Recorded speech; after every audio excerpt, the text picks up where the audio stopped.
अस्सलाम वालेकुम dear students, मैं हूं हिना शौकत, आपकी केमिस्ट्री की टीचर।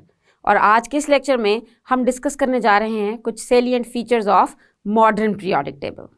सो स्टूडेंट्स, जैसा कि आप सब जानते हैं कि we have started our chapter number 3 और हम पढ़ रहे हैं topic 3.1 which is periodic table.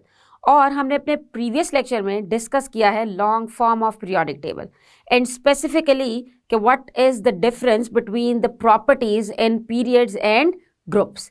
आज के इस लेक्चर में हमने डिस्कस करने हैं कुछ salient features of periodic table, यानी कि बहुत ही important features of periodic table. और याद रहे कि ये question exam point of view से भी काफ़ी इंपॉर्टेंट है, जिसमें आपको ये पॉइंट टू पॉइंट याद करना है और फिर इसको इसी तरह लिखना भी है। सो चलिए शुरू करते हैं। अगर हम नज़र डालें पीरियोडिक टेबल की तरफ, as you have seen periodic table and I hope you would be so bored of it now, but this is very interesting thing because all of the chemistry is basically dependent on this periodic table. So this table basically it consists of 7 horizontal rows. When I say horizontal rows, मतलब towards the x-axis, along the x-axis, मतलब they are moving from left to right. And these rows they are called as period. ये पहला feature है हमारे periodic table का कि इसमें 7 horizontal rows हैं and these 7 horizontal rows they are called as periods. अब अगर देखा जाए इनके नंबर के बारे में तो वो तो है 7, लेकिन इन 7 रोज के अंदर कितने एलिमेंट्स लिखे हुए हैं. So you can see that different rows are having different number of elements. So if you look at the first row consist of only 2 elements and the second and third period it consist of 8 elements. यानी कि सबसे short period क्या है हमारे पास? It is the first period, क्योंकि उसके अंदर है सिर्फ 2 एलिमेंट्स. इसी तरह थर्ड पीरियड उसमें है 8 एलिमेंट. अगर हम देखें फोर्थ और फिफ्थ पीरियड की तरफ, so fourth and fifth period they both contain 18 elements. और सिक्स्थ पीरियड देखने में तो सिक्स्थ और सेवंथ सेम लग रहे हैं, but they are not same. The sixth period has 32 elements and seventh period has 23 elements.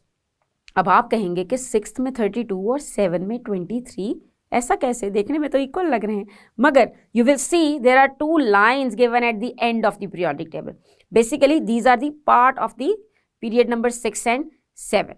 7 period is still incomplete and logic behind all these things we will study in detail when we will discuss periods alone. But right now we are discussing the salient features. So in those features you just must remember that there are total 7 periods and in first period there are 2 elements, second and third 8 elements, fourth and fifth 18 elements, sixth 32 elements, 7 32 elements and it is still incomplete. ये तो हुई बात कि कितने number of elements हैं periods में. अब अगर देखें कि इनकी प्रॉपर्टीज कैसी हैं, so we know that since electronic configuration it is changing from element to element in a period. So इसका ही मतलब हुआ कि elements in a single period they will show different properties. उनकी प्रॉपर्टीज एक दूसरे से मुख्तलिफ हो सकती हैं because properties are dependent on electronic configuration. ये तो हुई बात पीरियड्स की, यानी कि हमने अपने पीरियोडिक टेबल के पीरियड्स वाले फीचर को डिस्कस किया है. अब देखा जाए तो इसमें सिर्फ हॉरिजॉन्टल रोज नहीं हैं, there are some vertical columns as well. मतलब कुछ ऐसी रोज भी हैं, कुछ ऐसे कॉलम्स भी हैं जो कि टॉप टू बॉटम हैं. मतलब अगर आप चाहें तो आप एलिमेंट्स को इस सीक्वेंस में भी रीड कर सकते हैं from top to bottom. So these are 18 vertical columns and these 18 vertical columns they are called as groups. और अगर बात की जाए इनके नंबर की, so they are numbered to 1 till 18, यानी कि 1 से लेकर 18 तक, starting from the 1 and they will go till 18. So we have total 18 vertical columns. Vertical columns मतलब along the y-axis, और इसका नंबर क्या है? 18. Now, if we discuss about the properties in a group, so the elements of the same group, they show similar chemical properties. There could be a variation in physical properties, but they all show similar chemical properties. And I hope you all know the reason behind it. Why similar chemical properties? Because in a group, the outermost shell electrons, their number is same. मतलब the basic electronic configuration is similar and properties are dependent on the electronic configuration. So that's why the elements of the same group, they show similar properties. Now, these were the major features of the periodic table. But there is one hidden feature as well, which you cannot see by looking just with the help of eye. मतलब ऐसा नहीं कि बस सिर्फ रोज और columns भी हैं, इसमें और भी कुछ चीजें हैं. So basically, if you look deep into this periodic table, so all the elements written in this periodic table, they are classified into blocks. मतलब हम इस पूरे periodic table को इसके parts में divide कर सकते हैं. And we can name them. लेकिन सवाल ये पैदा होता है कि आखिर हम इसको classify किस बेस पे करेंगे. So सबसे पहले इसकी जो classification आती है, we will classify it on the base of the completion of subshell. I hope you know what is subshell. Subshell मतलब जो कि एक shell का छोटा part है. We have discussed this electronic configuration in chapter 2, where we have studied that there are shells or orbits and their naming is K, L, M, N, but there are some subshells present in those shells as well. And these are S, P, D, F. मतलब हमारे पास 4 subshells हैं, तो जब हम elements को classify करेंगे तो हम इनको 4 क्लासेस में क्लासिफाई करेंगे depending on the type of the subshell. और वो कौन सा सबशेल होगा जिसमें आउटर मोस्ट इलेक्ट्रॉन रिजाइड कर रहे हैं. मतलब आपने एलिमेंट्स को क्लासिफाई करना है इस बेस पे कि उनके आउटर मोस्ट शेल के जो इलेक्ट्रॉन हैं, जो उनका सबसे आउटर मोस्ट शेल वाला इलेक्ट्रॉन है, वो कौन से सबशेल में एग्जिस्ट करता है. नाम से पता लगता है if it would be existing in subshell S, तो हम उसको नाम देने वाले हैं S ब्लॉक एलिमेंट्स. सिंस हमने अपने पीरियोडिक टेबल को डिवाइड किया है ब्लॉक्स में, सो ब्लॉक्स में डिवाइड करके we will have 4 blocks. So we will say S block elements, P block elements, D block elements and F block elements. अब नजर डालते हैं कि आखिर ये S, P, D, F block elements ये पीरियोडिक टेबल में किस किस लोकेशन पे पाए जाते हैं. So let's have a closer look into the periodic table. If you look at group 1 and 2, first और सेकंड ग्रुप, इसमें होते हैं सिर्फ और सिर्फ 1 या 2 electrons in their outer most shell. और आपको पता है कि S sub shell can hold maximum of 2 electrons. So जो ग्रुप 1 और 2 है, it is called as S block element. मतलब these 2 groups they are going to make S block elements. लेकिन अगर आप देखें हीलियम की तरफ, which you can see at the top of the noble gases column, group number 18, helium के outer most shell में भी होते हैं 2 electrons.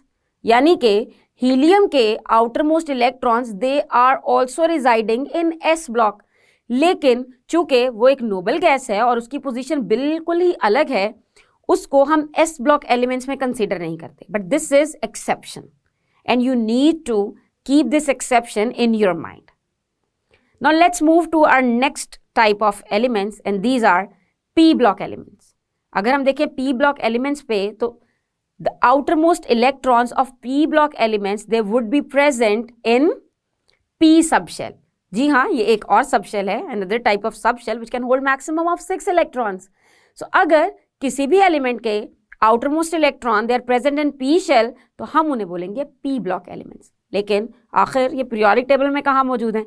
So if you will look at the group number 13 till group number 18, these elements are called as P block elements. And remember, there is exception of helium, because helium is also present in group number 18, but its outermost electrons are present in S subshell. If we look at the D block elements, so D block elements are present in the middle of the periodic table, in the middle part. मतलब starting from the 3rd group till the 12th group. मतलब group number 3 से लेकर 12 तक जो elements हैं, ये आएंगे हमारे D ब्लॉक एलिमेंट्स में. और अगर आप काउंट करें तो ये कितनी रोज बनती हैं? ये बनते हैं हमारे पास टोटल 10 ग्रुप्स. यानी कि ये जो मिडल वाले 10 ग्रुप्स आपको दिखाई दे रहे हैं, ये हैं हमारे पास D block elements. And I have to add one more thing. These D block elements they are called as transition elements. अब अगर देखें हम what are F block elements, so you can see periodic table तो हमारा almost complete हो गया. मतलब whatever was written in long form of periodic table, it is done. Nothing is left from the upper part. But you can see two abandoned lines written at the lower side of the periodic table, right? Two lines. And these two lines, जिनको हम lengthenides और actinides भी कहते हैं, जिन्हें हम अभी जब डिटेल में periods को डिस्कस करेंगे ना, तो इनकी सारी डिटेल डिस्कस करेंगे. These are called as F block elements. मतलब their outermost shell is having F subshell. And the outermost electrons, they are present in F subshell. And let me give you one more word. These are called as inner transition elements. इनको inner transition elements भी कहा जाता है. So ये हुए हमारे type of elements according to the subshells. लेकिन periodic table में एक और चीज़ बहुत ही interesting देखी गई कि जब हमने एलिमेंट्स को अरेंज किया according to their atomic numbers, increasing atomic numbers, तो उससे हुआ क्या कि पीरियोडिक टेबल में एलिमेंट्स कुछ अलग ही तरतीब से सेट हुए. जैसे कि अगर आप देखें कि there are 4 types of elements, जो हमने चैप्टर 1 में भी पढ़ा था कि there are different types of elements, metals, non metals, metalloids and noble gases. Although noble gases are also non-metals, लेकिन चूंकि उनका आउटरमोस्ट शेल कंप्लीट है तो हम उन्हें नॉर्मल गैसेस से रखने की बजाय अलग ग्रुप में रखते हैं. सो हम कह सकते हैं कि वो एक अलग ही टाइप के एलिमेंट्स हैं. अलग टाइप के तो हुए ना, they don't react with anyone. और अगर ये किसी चीज़ के साथ रिएक्ट नहीं कर रहे तो बाकी सबसे मुख्तलिफ तो ये खुद ही हो जाएंगे. So we can say that according to the physical properties, basically ये क्लासिफिकेशन ज़्यादातर फिजिकल प्रॉपर्टी की बेस पे, we can divide elements into metals, non metals, metalloids and noble gases. And if you will look at the periodic table, you can divide these elements very, very easily. Yes, look at the first part of the periodic table. Start looking at this red color. All of these are metals. मतलब जितनी भी metals थी वो almost periodic table की एक ही side पे align हो गई. तो उन्हें स्टडी करना कितना आसान हो जाएगा, क्योंकि जाहिर है सारी मेटल्स की प्रॉपर्टीज तो एक ही तरह की हैं. सो उनको असूलन एक ही तरह की जगह पे होना चाहिए. अब अगर हम देखें नॉन मेटल्स की तरफ, so non metals extremely right part पे पाई जा रही हैं. यस, और the metalloids which are between the metals and non metals, they are present in between these two things. And noble gases, we all know, because they are different from all the other elements, so they will be present in the last group.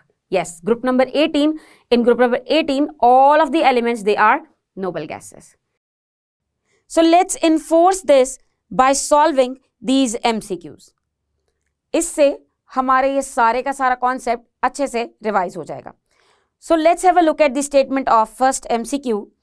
There are total dash groups and dash periods in the modern periodic table. Option A is 7, 8. Option B is 18, 7. Option C is 8, 17. And option D is 16, 8. अब इस तरह के MCQs में जो सबसे बड़ी confusion है वो ये होगी कि आप इसका सीक्वेंस आगे पीछे ना कर दें. जैसे कि फर्स्ट ब्लैंक है रिलेटेड टू ग्रुप्स, तो उसको पीरियड्स के साथ कंफ्यूज नहीं करना. We know that there are 18 groups in a periodic table. So अगर 18 ग्रुप्स हैं तो यानी कि हमारी option B would be correct. और इसको डबल चेक करने के लिए हम देख लेते हैं कि सेकंड ब्लैंक में क्या आता है. जी हाँ, ऑप्शन बी की सेकंड ब्लैंक ये शो करती है कि 7 पीरियड्स होंगे, which is exactly right.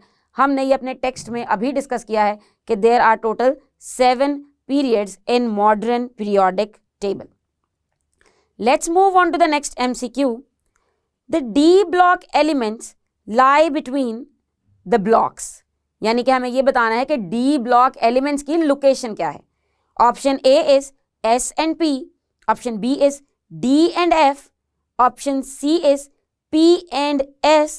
And option D is F and D. Now, the thing is, जो F ब्लॉक है वो तो लाई करता है बिल्कुल ही सेपरेट पीरियोडिक टेबल से. तो जिसमें F वाली ऑप्शन है वो तो बिल्कुल भी करेक्ट नहीं होगी, यानी कि ऑप्शन डी पॉसिबल नहीं है. ऑप्शन बी है D and F. This is understood कि अगर हम बात कर रहे हैं D ब्लॉक एलिमेंट्स की तो वो डी और एफ के बीच में तो मुमकिन ही नहीं है कि पॉसिबल हो, क्योंकि एक ब्लॉक एक ही लेटर से रिप्रेजेंट किया जाता है, तो डी ब्लॉक एलिमेंट्स किसी डी ब्लॉक एलिमेंट के बाद नहीं आ सकते। सो यानी कि option B is also impossible.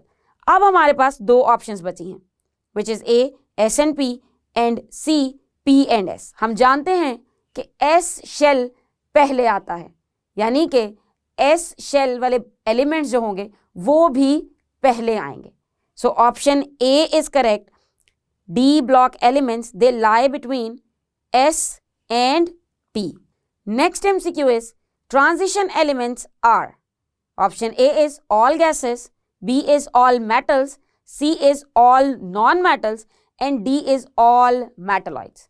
जब भी हम ट्रांजिशन एलिमेंट्स की बात करते हैं तो हम उन्हें ट्रांजिशन मेटल्स भी कहते हैं। जी हाँ, ट्रांजिशन एलिमेंट्स होते वो हैं जिनका आउटर से इनर शेल इनकम्प्लीट हो, और वो सारी की सारी मेटल्स ही हैं जो कि in the middle of the periodic table पाई जाती हैं। So here option B is correct, all metals. Next MCQ is 32 elements are present in which period of the periodic table? When we were discussing salient features of periodic table, तो उसमें हमने देखा था कि किस पीरियड के कितने total elements हैं, और हम जानते हैं कि 32 एलिमेंट्स एक बिग नंबर है और 32 एलिमेंट्स आते हैं पीरियड नंबर 6 के अंदर। As we know that there is no period number 8 because our options are A is 5th period, B is 6th period, C is 4th period and D is 8th period.